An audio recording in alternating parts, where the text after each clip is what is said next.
continuing on with the food categories. I mean, it seems weird to have one, but it's just such a common topic of fat. I mean, we got, Dr. Mark Hyman. I mean, I see his memes on Facebook and it's about fat, and which again, it's such a goofy thing. We grew up with fat being the bad thing, and now we're talking about a good thing, but it depends on the type of fat first off.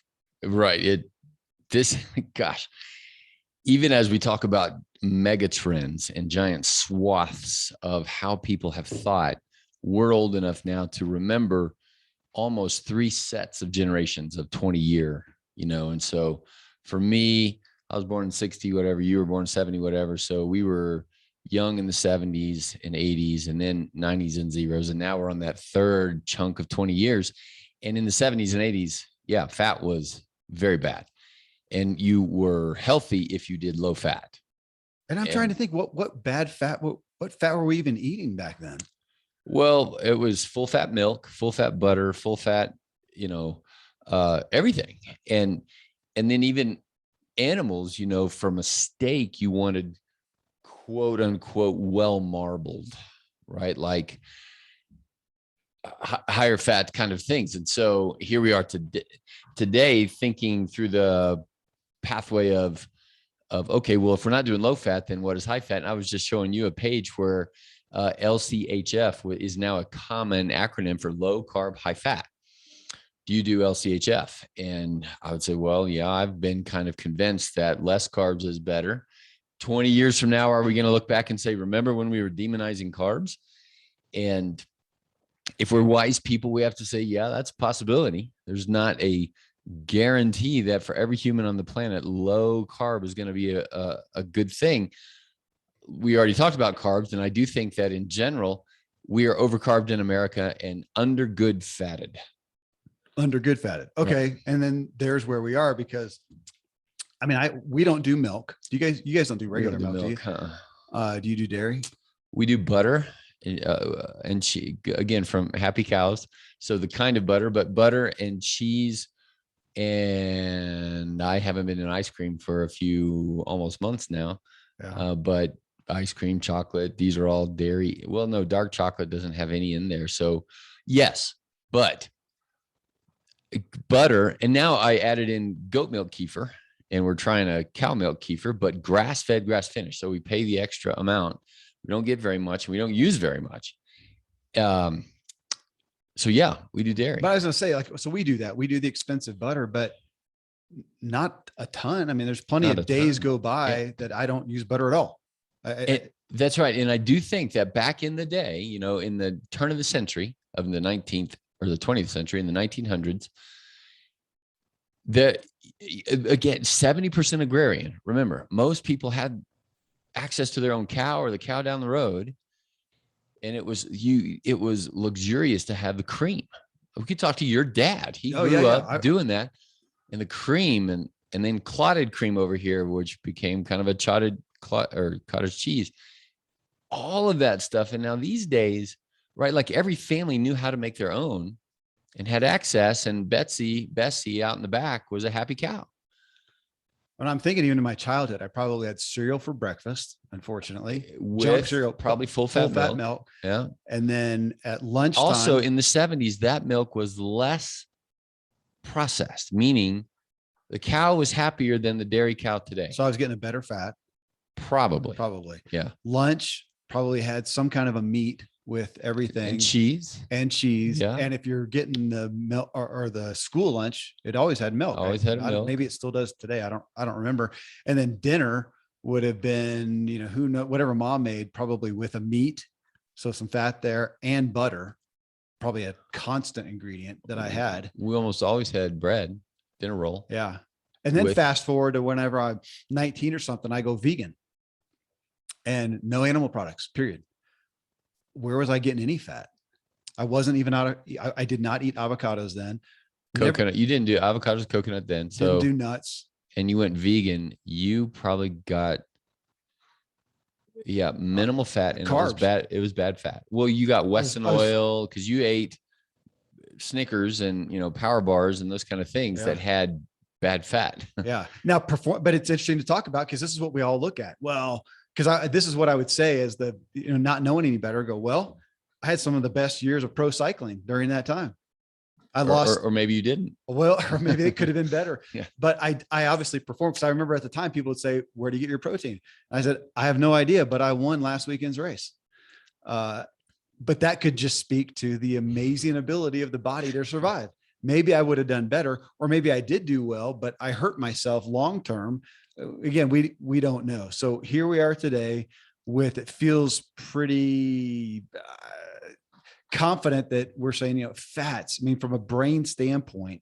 So we're not here to make a case on the case for fats so much as to say the value they are and what fats are better, or the value they have in our diet and which fats are better. I mean, the case is, if we made it real quick though, that it's brain food, No, it's everything food. I mean, Is the case is already made. There's okay.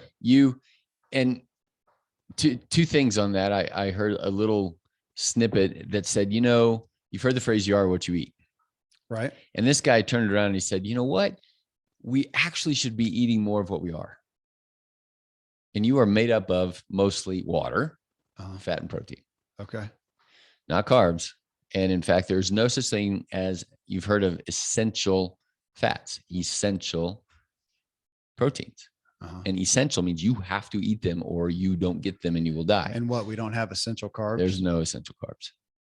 There's no essential carbs. So you can live very well with nary any rice or corn or whatever, but you cannot live well with nary fat.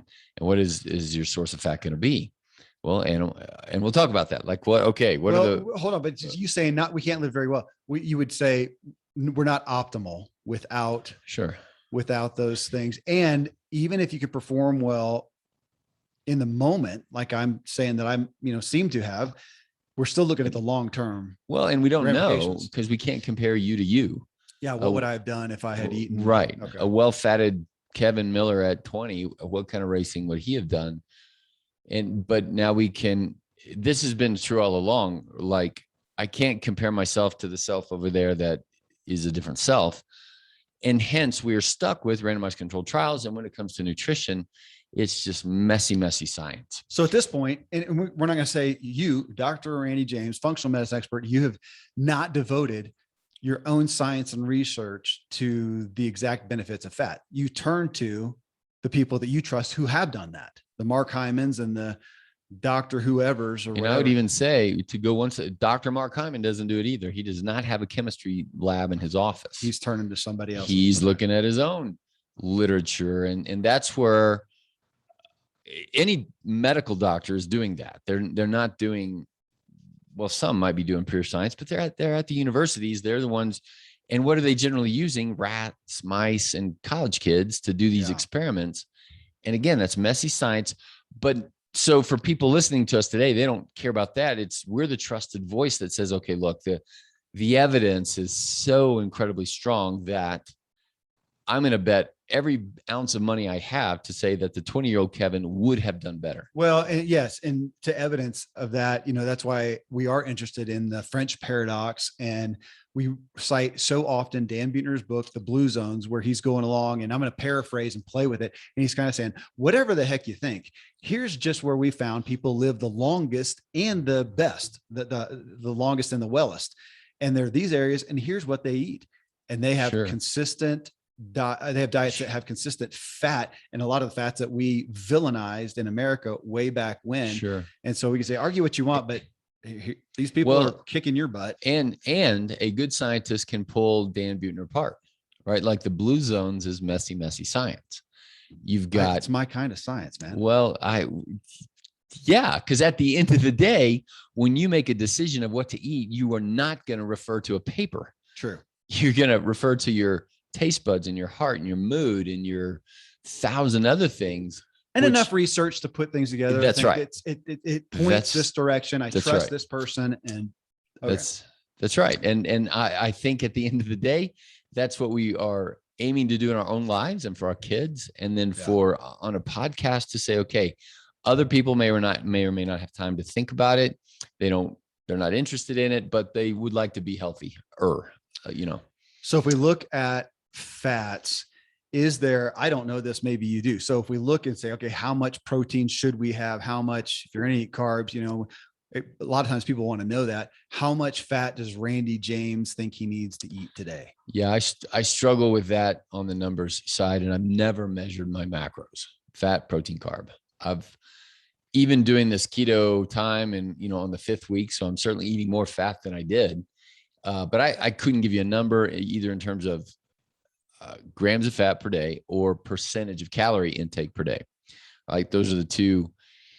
But I am in a low carb, high fat phase, higher fat, higher protein. And so I'd say right now I'm at a 50% of calories From fat? from fat. Really? In what forms? Okay. So every day, I bet I eat a cup full of mixed nuts, at least. Okay. Maybe more than a cup full. Can we separate out peanuts? Not peanuts. So I don't even call those nuts. So not peanuts. Which those are technically legumes. They're legumes. Okay. Yeah. So my you know, I look at walnuts, peanut butter. Well, just on that peanut butter, I look at as a treat. I love the taste. Sure. I look at it as a treat. I add it to my ice cream. Sure. It's actually the only time I eat peanut butter. Sure. That's how I would view peanut butter as well, as a holy cow, I'm going to have a peanut butter toast once per 6 months. And it reminds me of my childhood. Okay. Well, but I want to pull that out though. Cause so if somebody hears that, oh, Rain, how many, what did you say you eat? How much? A cup? Or what did you say? Whatever. It's not peanuts. It's not Planters peanuts from a big bin that you've got. Not roasted. Like I'm looking over here at the construction site next to us, and I bet there's peanuts in multiple pickup trucks over there. That's not what we are talking about. You're talking about paying 3 or 4 times as much for the mixed nuts, which is probably the cheapest one is cashews. And then you've got probably cheapest one's almonds. Oh, probably. Okay. Almonds, cashews. Almonds, cashews, walnuts are the big walnuts, chunky. Pecans. You could put in there Brazil nuts, macadamia nuts. Mm-hmm. And then pumpkin seeds, sunflower seeds, cacao nibs. Well, you just went into seeds. I was going to separate, but you want to put that in there? Yeah, because most people are going to think of them kind of the same way. Okay, so you would account for that fat wise if you had pumpkin seeds or you're adding chia seeds to your chia smoothie. Seeds, hemp seeds, yep. Right? What other seeds do we eat? Sunflower. And so in addition to that,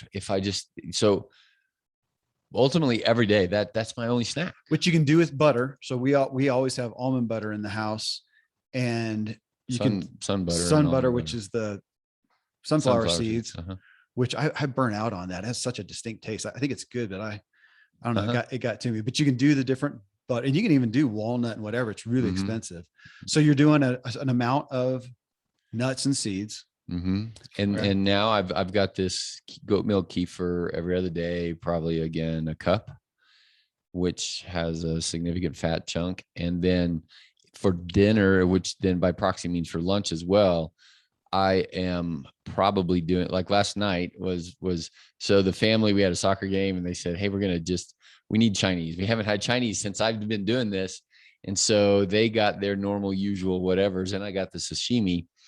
And with my sashimi, I made just a bucket full of kale, and I threw some cabbage in there. So cabbage, kale sauteed with a bucket full of olive oil. So probably spreading that around a third of a cup. Okay. I mean, just a fourth of a cup or a third of a cup, a lot of oil. And then in a separate pan, okay, probably, and then just a sprinkle of oil to saute onions, mushrooms, and all that. Mix it all together with my sashimi. Nice. And that was great. I wish I could do that. We're talking about foods, and people are always interested. So last night, here's a great tactic with your family. So I'm night before last, I've got 3 boys. My 2, what are they? 15 and 16, 10, I think he is, or 11, and then a little girl. But they were all hungry. So I'm making dinner, and I can't even remember what I made. I made some kind of a meat thing or whatever, and I was late with it. And my veggies were done first, and it was shredded onions, yellow squash, and then I just threw a bunch of broccoli in there as well, and a stick and a half of really high quality butter. I mean, to where, you know, Stick and a half. stick it out. So like later on, after it's cooled off, man, it's just a congealed mess. It's disgusting. But I put it out and I said, well, guys, I don't have the rest of it ready. So I just got this. I put it out and they just devoured it. The amount of veggies I got in them and fat. I was proud of myself. And last night was very similar. I did stir fry. And remember back in the 80s, so the 70s, not so much, but back in the 80s, my mom always put, well, in the 70s, cheese on broccoli. Oh yeah. And butter on rice. Yeah. And then it got utterly vilified. Yeah. And I also, as a kid, had a dairy allergy. But how much of that was the fact that the cows weren't happy anymore and got tortured and too much antibiotics and whatever? And how much of that was just me? And of course, it's a combination of all of that. And at the same time, even with high fat, good dairy, I would say you don't do it every day, right? There's the law of rotation we talked about in the past. But now I'm absolutely going to melt some cheese on some broccoli to give the kids. And there again, you can go get the sad cow cheese or pay the American cheese out the wazoo for grass-fed. And it's not the wazoo. It's relative to the average person. This is where it gets the stigma of healthy food costs so much. But I think it's 15-20% more. Okay. At the end of the day, your grocery bill, 20% more is where if you're cautious and and, you know, not careless. Okay. But not before you said 4 or 5 times, you know, 4 times as much. I want to encourage people, but I don't want to, you know, the effect is going to scare people away. Okay. Okay. But last night then you did sashimi. So salmon, tuna. Yeah. Okay. That's expensive. I got surprised. Oh, well, but I was going to the fat. Yeah. I did 3 tunas and 6 salmons. Okay. Slices. Salmon has more fat. So we, you know, again, we did nuts and seeds. We're talking about, well, we say dairy, but you're talking, we could say milks, whether it's from goat, cow. Well, and I would tell everyone, don't do milk. There's, or milk should be a treat. Like, why are you separate that out from dairy? Why am I doing that? If you're doing raw milk and you've got your own cow, I think there's going to be a solid ground to stand on that this is healthy and good if you have a happy cow.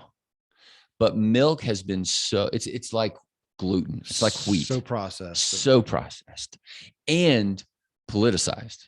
But are you going to say that dairy is better? Cheese in the cheese form? Yes. Yeah, because it's fermented, right? It's a layer of digestion. Same with all the butter. Same with all the other dairy products that are there with kefir and yogurt and all of that. From a happy cow, from a company that's processing in the best way possible, and it's refrigerated and it's in glass or less plastic and yada, yada, that in that case, and then add some goat in there, add some dairy, you know, rotate things around. Can we bring in like over here at Natural Grocery, you can get cheese, almond cheese. I don't know if they do. Do they do coconut or is it just almond cheese? All kinds of fake cheeses for people who are super dairy intolerant. And I'd say, gosh, I'm so sorry. Or who just don't want to do animal products. Oh yeah. Because I was thinking about yogurt because I've been doing that a little more lately. I get grass-fed, what's it called? Greek yogurt. I'm looking for it with the highest protein, which is really interesting. You can get a Greek yogurt that has 12% protein or one that has 20. So I'm always looking at the protein content and the sugar. And that's the biggest downfall of all the healthy yogurts out there is you can end up, it's got as much sugar as a bowl of ice cream. It does. And even if there's 0 added sugar, remember lactose. It's going to have, it is a sugar. The good stuff that I get will still have like 4 to 6%, I think, sugar in it. Now there you can also get, if you don't want the dairy, coconut yogurts, and there's different varieties, but again, look at the fat content, the protein content, yada, yada. But again, just another source. Yeah. If I'm kind of excited about the things that we've been doing in my family, where I grew up, or since about 15, very dairy intolerant, down mostly in nasal congestion, skin, headache stuff. And I did better when I just went dairy free back then. And now, am I weller, healthier, more tolerant? And I'd say, well, I'm never going to drink a glass of milk again. I have no desire or want to. I don't know if you remember, but we did do raw milk when the kids were 3 for a while. It winds up being, back then, was still about $10 a gallon. And I just didn't like it. And it was kind of weird tasting and whatever, but I loved the cream that would come with that and those kind of things. And it's special. It's not every day. And in that context, I am tolerating what I'm doing right now very well from a nasal congestion standpoint. And so for now, if somebody's vegan, that's going to be a different thing. And I think a vegan is going to absolutely struggle to get good fat. Well, okay. So I want to hit, we talked about dairy. I want to hit meat. We did a show on meat and basically said the healthiest, most nutrient dense, beneficial meat is from an animal that had the most natural life possible. Happiest. Yep. Happiest, most natural life. Yep. But from a fat, it's interesting. Our friend turned us on to the Alone show or document or whatever you call it. I don't know. The Alone. Yeah. It's called Alone, where they put people out in the wilderness. And because he told us because it was so interesting to see their pursuits of fat. So if they kill a squirrel, porcupine was but if they kill a squirrel, it was okay. I got lean meat, but it was so lean. Yeah, we need fat, and that was they were living or dying on fat. And porcupine, one guy killed a musk ox, but fish was the fish big is going to be your source that they were looking for. Like gold. Okay, so that if we're looking for fat content from meat, are you going to put fish at the top? Yes. Okay, I'm going to put with salmon being what are the fattiest ones? The little ones. The sardines, anchovy, herring, mackerel. Okay. Smash fish. That's our acronym. The sardines. Stinky fish, you could almost say too. That's what everybody thinks of. Those are stinky fish. Well, yeah. And why are they stinky? They're fattier? Yeah. Oh, really? Okay. And they're fishier. People say, oh, that's fishy fish. The fishiness is the oil. As opposed to what? The flaky stuff like tilapia that doesn't have much. Tilapia, catfish, cod, red snapper, which are warm water fish. That's why cold water fish, warm water fish, orange roughy, those are all warm water fish, and they're less fishy, more flaky, more better for the American palate compared to up here in Colorado. We should be eating more trout, huh? And trout is great. Trout meat looks exactly like salmon. Well, yeah. If you look at a cutthroat trout, it looks it's like pink a salmon. and all of that. And you can eat it. We ate it. John fishes all the time, and just eating it raw. Anyway, it's so fishier, I put that high up. Fishier, fattier, or fishier fish or fattier. So we're gonna put fish up here though, and then come down and I have no idea what. Probably red meat, cow kind of red meat. So cow you could do, but grass fed. So not.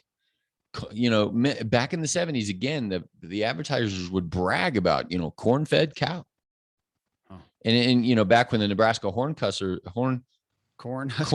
huskers were good, it was the corn fed boys on the front line. Yeah. And that's exactly how to get a 300-pound person, is to corn feed them.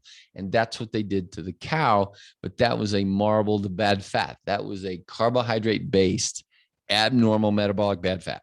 Okay.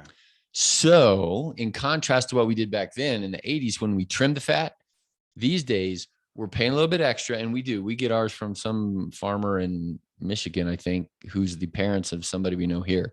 And once a year they come out and they say, how much do you want? And we say X number 100 pounds of whatever. And that requires a deep freeze. Yeah. So deal with it. We got a freezer out in the garage. That's a small one. We can't buy a whole cow. We don't have enough space, but it's a quarter or so. And we trust the farmer, and he says, I don't do anything but stick them out in the grass, right? Like, we just grow cows. Yeah. And so, okay. But we don't trim the fat, or I don't. Marcy still does, because it's kind of like, ew, gross, kind of because we grew up in the 80s. But I try not to. I just kind of mix it up in there. Yeah. Okay. So cow, obviously you could do bison. Is there anything else? Well, elk. Yeah. So venison, elk, all those guys are more lean. Bison these days, you got to be careful, because even in Colorado, I think most of those bison are just corn fed junk. Okay. Because if you're going to fence them in, is our front door open? I don't know. Live podcasting. This is UPS. Sorry. I don't know. We can pause this. Hold on. Sorry. I'm expecting Okay. So we're still back at looking for, a healthy animal. So if we leave the average, I mean, I know you throw in elk and venison, that's not as readily accessible for a lot of people, but after that, and I would call it? it a treat. Like, we go Oh, down and we get elk burgers at whatever yeah. bar and grill kind of thing. And okay, but don't imagine that, like what's the source of an elk burger? No idea. No Like, idea. are Now these around here, we got friends here in the office that go kill their own elk. sure? And that's like butter, like gold. Yeah. That's a treat. Yeah. Okay. So after that, then we go, I mean, the mainstays for meat here in America are chicken, Yeah. turkey, Fowl is hard. oh, and then bacon. Pig. Well, hang on. Yeah, that's Okay. we're gonna put that low down. So fowl would be next. Fish, fowl, and or no, right above that, I put egg. Oh, I put fish and eggs. Fish, eggs, but eggs do have fat, Okay. and they do have protein, and that's signature, I would say.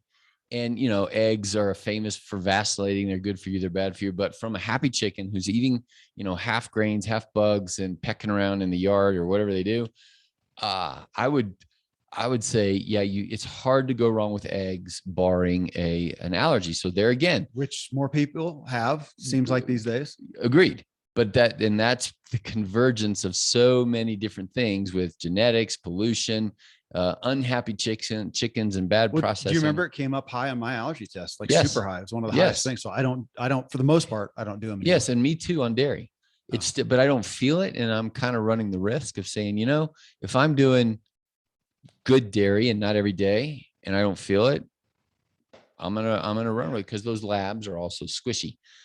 But I would put eggs up high. And like for me, if I didn't have family and I'm designing, I would, on a low carb, high fat, I would do 3 eggs for a helping, 3 or 4 on a good, veggie scramble or something like that twice a week, maybe 3, but I'm not doing breakfast, and I've got plenty of other things to roll in there. So we do eggs twice a week. We have a ramen night where we do eggs, and we have usually a breakfast dinner night. So eggs are twice a week. Okay. And I'd put those high up there. And then the fowl is hard, because even for us and trying to get, a well-grown chicken, there's no such thing as you talk about range free and all that kind of stuff. But with a cow that's grass-fed, grass-finished, like that has to have a field. But a chicken that's a chicken it still has to be in a coop. Yeah. And if you're going to not pay, $50 for a chicken, it's going to be in one of those massive chicken houses. And what's the range? How much square meters do they have? And they don't henpeck themselves to death and all of that. I haven't found a source. But so there we're back to the health of it. But then from a fat standpoint, chicken they're or pretty turkey, lean. I go for the dark meat just from flavor. Okay. And these days too, like back, I remember a chicken breast was not this massive thing. And it's like back, like I was talking about apples, an apple used to be this little more dense thing. And now it's this sunshine of succulent sugar. And we have that with same with chicken where you have this big, fat, juicy, whatever. And so I would opt. Oh, and the other thing is skin. Like, I still tend to pull the skin off, but if you've got a happy chicken and there's lots of fat in that skin. So when I don't pull it off is, Thanksgiving, because for Thanksgiving there's a company up here and they say, hey, theoretically field raised, wild raised turkey for $50, right? Like $50 for 15 pounds or whatever. And once a year. And that's what we do, and eat everything, the liver, the heart, and really? Oh yeah. Wow. And I love liver. Pretty primitive. I put back to a cow. Liver is great. Organ meat. Yeah. Now it's hard. I was just looking the other day, in our national grocers, they don't even have it. We have a butcher right across the street. Yeah. So I went in there just to talk to him. He's like, you want some liver? Nobody ever wants it. I'm like, well, do you have grass fed? And he's like, oh no, you don't want that stuff. You want them corn fed, because the marbling and flavors so much better. And I'm like, I don't want that liver. And he's like, well, why not? I'm like, I just don't want to debate it with you. But he showed it to me. Have you ever seen a cow liver? It is twice as big as your head. That's disgusting. I mean, I ate it as a kid and I did not like it. I actually really like it. Yeah. Okay. But it's the worst thing to eat if you're getting a liver from. It's a filter, isn't it? Yeah, sort of. I wouldn't think of it. It's not like you're eating the sewage. We're going to say it's terrible. It's bad if it's coming from a junk cow. That's right. Great from a. If you've got a grass-fed happy cow, I think the liver's high up on there. So is the heart. You know, the British and their kidney pie. Yeah. I don't know about kidney. Like, why not? All organs are high fat, but you really, really have to make sure your source is trusted. I'd say even more with chicken livers, which I also love, because what are they growing up in and all of that. But organ meat, I'd put high up if you have a great source. These days online, maybe cod liver, right? Fish livers, those kind of things too. So eating the rest of the animal that we tend to not eat for brave people, I'd put that high up on the list, actually. All right. Well, you segmented out pig and then pork, right? Pig, bacon. Man, it's becoming bacon's like a religion, the American symbol of something. So there again, these guys are the bottom dwellers. They eat anything. You have to separate them from the other animals because they'll eat the dung. But fattier, aren't they fattier? Yeah. I think of bacon, which I don't. But is it good fat? And that's where has the science been done? Now, down the historical argument where you have kosher and why do some cultures say don't eat unclean? And theoretically, then people came along and said, well, because they don't have a filter. And we can say that. I think I might have said in the past, how many stomachs does a cow have? 3, 4. And they chew their cud. So it's almost a fifth. So they swallow to stomach number 1. It comes back up. They chew on that thing again. It goes back down. It goes to 2, 3, 4, however all that works. And it takes more than a day for a cow to take some grass and process it and put it in its body as meat and liver and muscle and all of that. For a pig, the science is that it takes about 4 hours.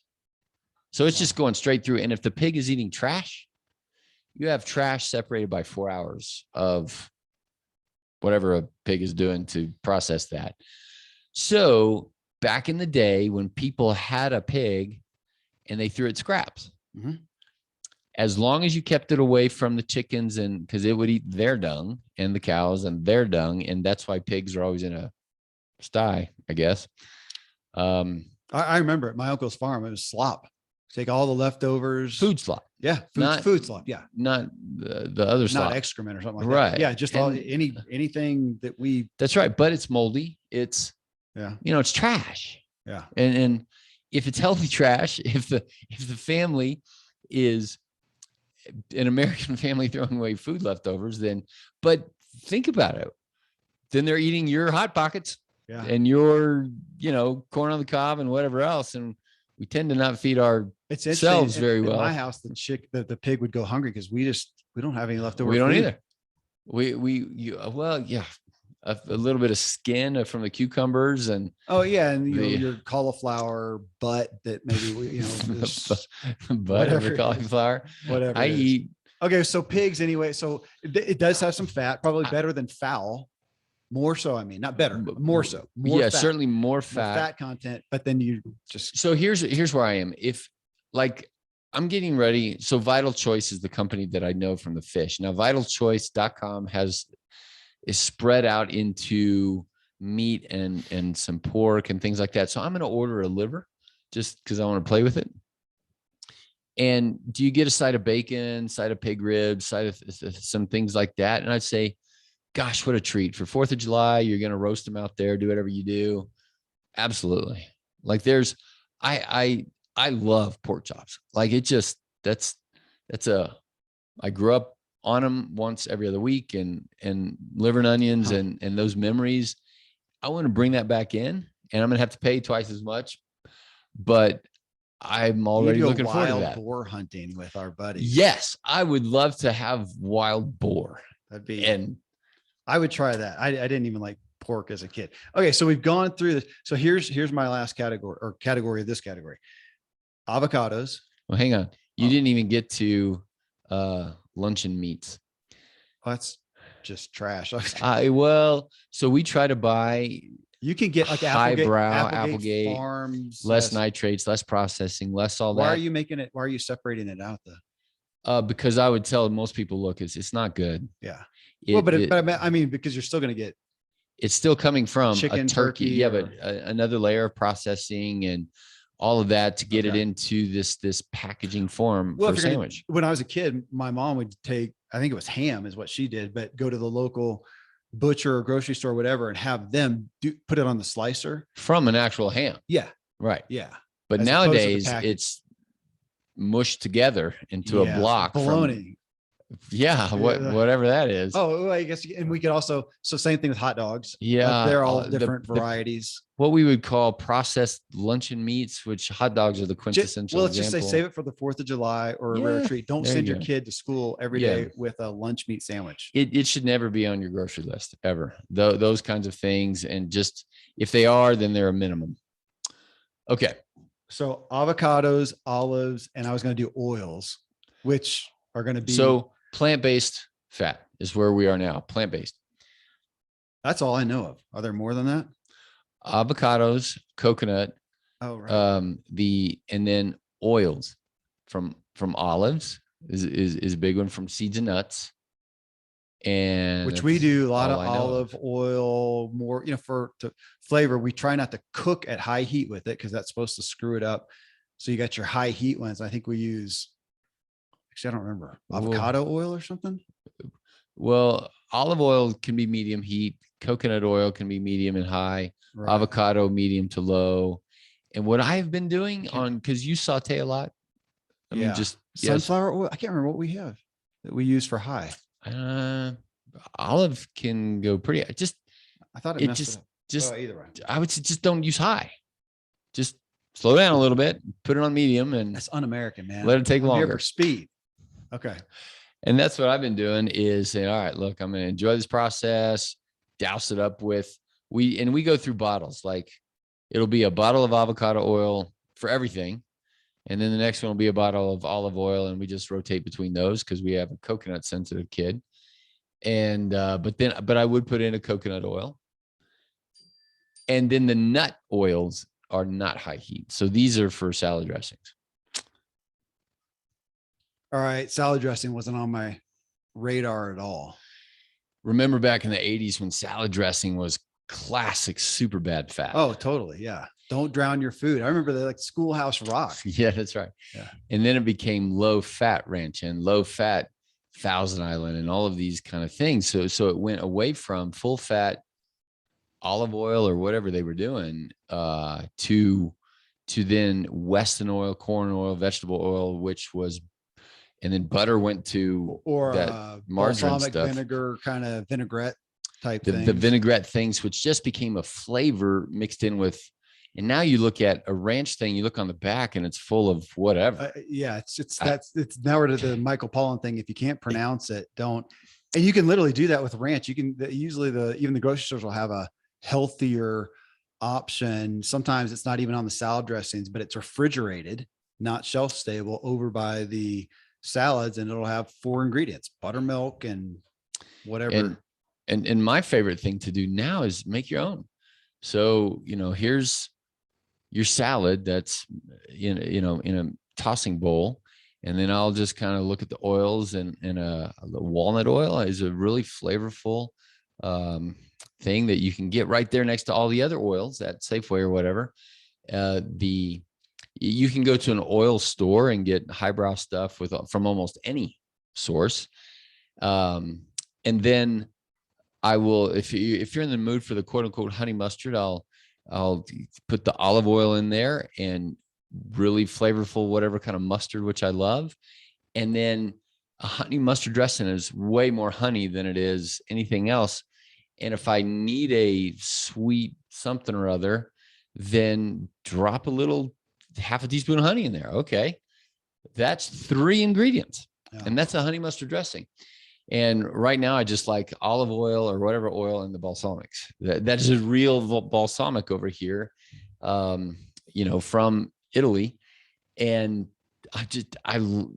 it's what humans have been doing for a few thousand years. And all of a sudden we think we have to go to Thousand Island over here and get the low fat, healthy version.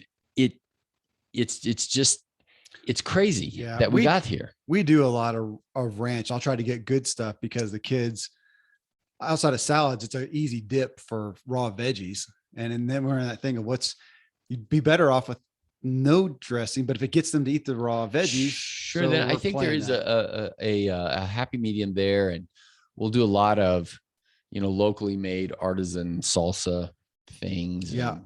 And the kids will, it's a little bit more interesting to do that. And I agree. You can't just give them, plain old steamed broccoli. But another relevant source of fat. So you're having a salad that you can put some dressing, and you can, again, check I've never really done that because I obviously was off my radar to think, how much fat am I getting in?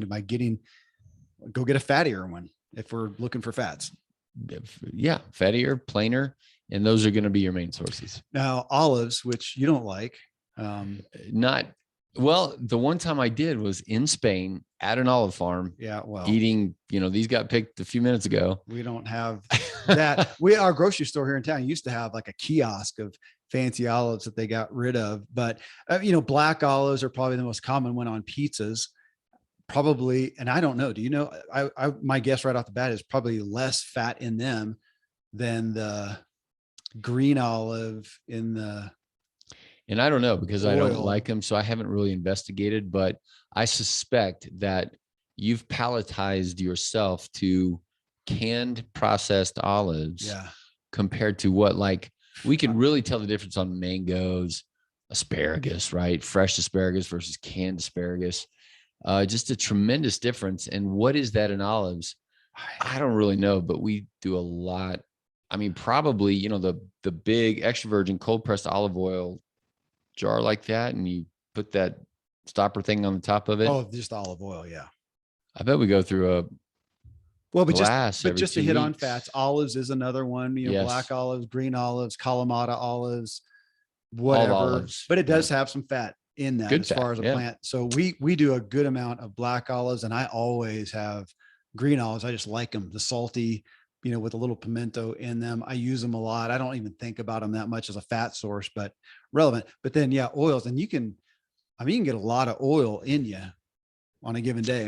Olive oil. And that doesn't, Americans don't like that because it doesn't fill you up, right? The amount of fat in a third of a cup of oil is a lot, but it's a third of a cup. That doesn't give you American satiation. That's what I'm enjoying this low carb, high fat diet last few weeks, is because, how we said that it feels good to be empty, but it's hard to get there.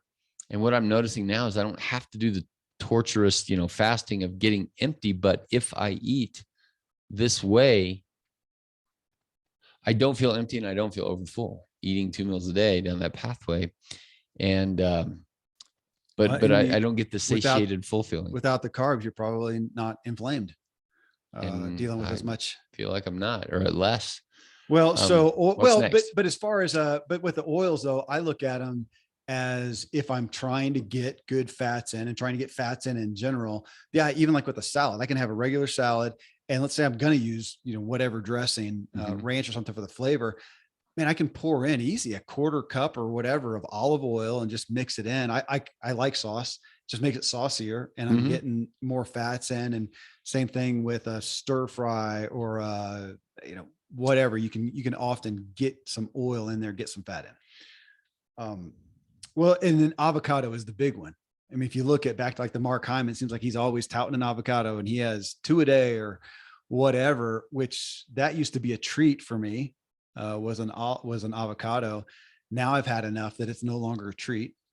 And I'm kind of in a time when I'm not doing them as much.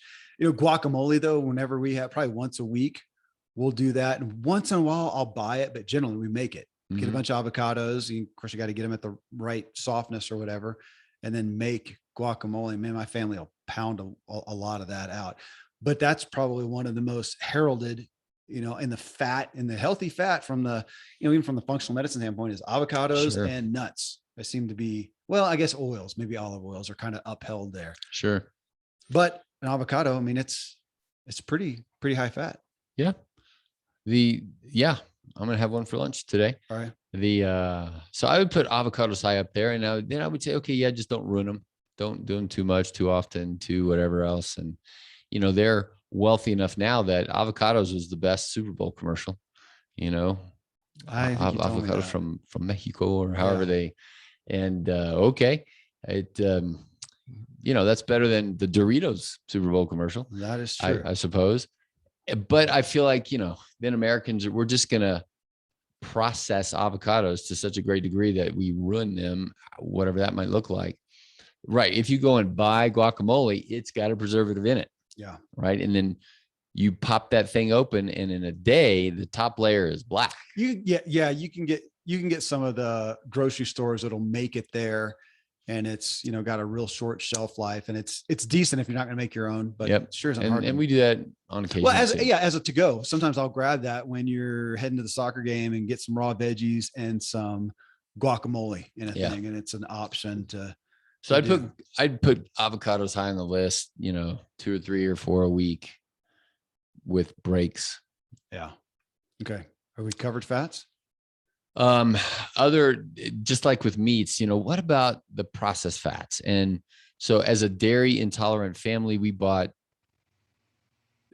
Earth Balance butter or something like that. That's a combination of palm oil. Yeah. We get that some. And some other things, no soy, no legume kind of things. So now you got Wesson oil and canola oil. Canola gets, and then you go read various authors that say, I don't know why everybody's all mad at canola oil. It's okay. And you should do this, whatever. And so for people to just kind of say, well, just don't do that. And I would certainly say any vegetable oil, if it's labeled as vegetable oil, because that's most likely corn oil, Wesson oil, Crisco, and I would not put canola oil on there. And now I'm kind of alternating in our family butter with this Earth Balance thing, and I've got a dairy sensitive son. And so the processed oils I would put high on the very bad list. Like that's like those kinds of things that you go to extra effort to not do that.